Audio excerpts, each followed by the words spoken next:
બેઠકની કરીશું જ્યાં રાજેશ ચુડાસમાએ જીતની હેટ્રિક નોંધાવી છે ત્યારે લોકોએ તેમના પર મૂકેલા વિશ્વાસ માટે તેમણે આભાર વ્યક્ત કર્યો છે અને તેમનું કહેવું છે કે જીત બાદ તેમની પ્રાથમિકતા પ્રજાને આપેલા વચનોને પૂરા કરવાની રહેશે। બેઠક ઉપરથી રાજેશ ચુડાસમાનો ત્રીજી વખત વિજય થયો છે ત્યારે આપણે સાંસદ રાજેશ ચુડાસમા આપણી સાથે છે। રાજેશભાઈ, આપણે હેટ્રિક સર્જી છે, ત્રીજી વખત આપણી જીત છે, લોકોએ આપણી ઉપર વિશ્વાસ મૂક્યો છે, શું કહેશો?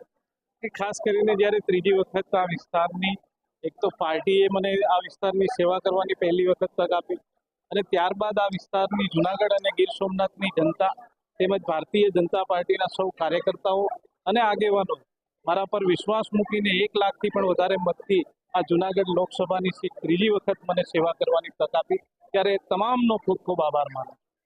ખાસ કરીને પ્રથમ કયા કામોને પ્રાયોરિટી આપશો? આપની જીત થઈ છે।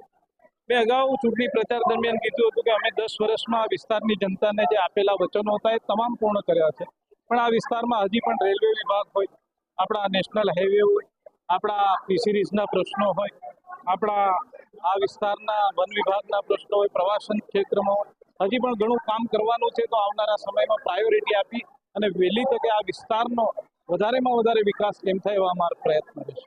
આ હતા રાજેશ ચુડાસમા કે તેઓએ તેમનું જીત જે થઈ છે તેને લઈને ખાસ કરીને જે પ્રથમ જે લોકોએ વિશ્વાસ મૂક્યો છે, પ્રથમ જે કામોને પ્રાયોરિટી જુનાગઢ જિલ્લામાં આપવામાં આવશે। વિજયસિંહ પરમાર, TV9 જુનાગઢ।